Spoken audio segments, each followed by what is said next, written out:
Peace, my dear family. I hope everybody is doing well. The other day somebody asked me about the fact or told me they recognize I'm real vocal these days. And they said something around the lines of, you're a professional and you gotta kind of be careful what you say. I don't live like that no more. There are people that try to, they have image and they have sanitization and they try to clean up their image before others and live something else. So let me point this out to you. A few years I've met a brother who was the mayor of Washington, D.C.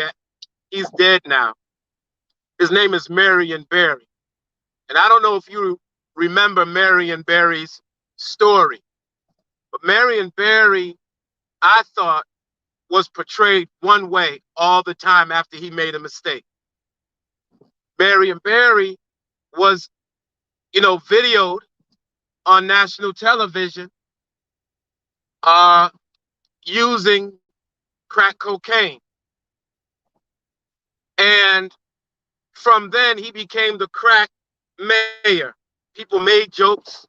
People made fun of Marion Barry. Even as a young man, when I saw that, as a kid, we made jokes. But then there are two times I met Marion Barry.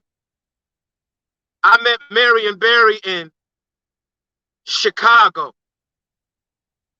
for an event where, Minister Farrakhan was speaking. I met him, shook his hand, and he was looking for something to eat. Humble brother.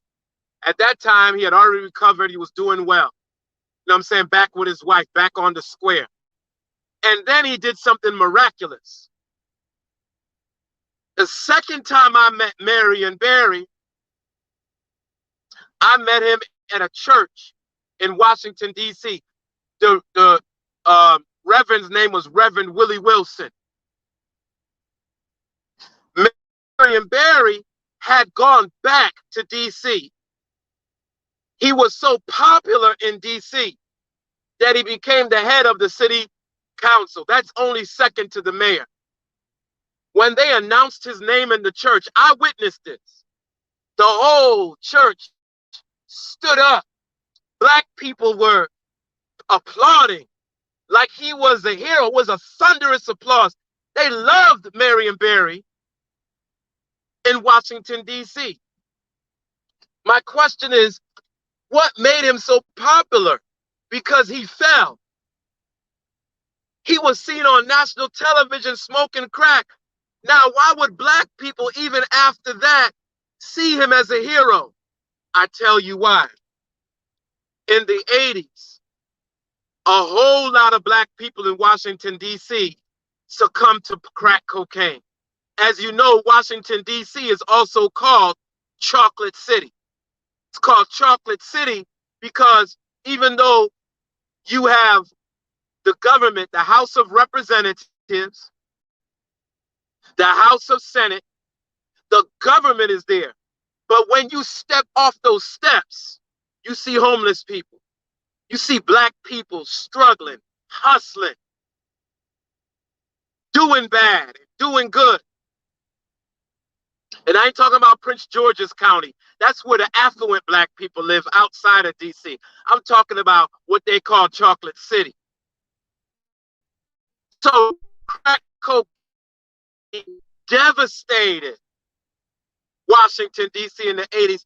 And so when they saw a brother who went through what they went through come back, something in black people said, yo, this brother came back from nothing. If he could come back from nothing, damn it, I could come back. So whenever you see somebody do bad and bounce back, now there's a lot of hypocrites that want to pretend that their lives are sanitized and perfect until you get exposed that you done some stuff. And that's why I'm not big on people confessing. You know what I mean? People want to They want to confess to everybody as though you owe somebody an explanation. Now, if you hurt a significant other, yeah, you deal with them. If you got children and something came up and they were hurt, you deal with them. But who are you that I should come and confess and talk to you like I owe you something? If I did something, I fell, I get up, dust myself off, and come back. That's why I got a problem with religion.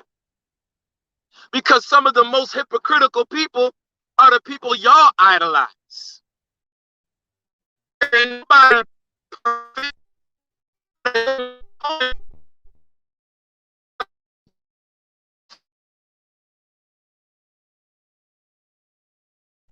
you know what I mean?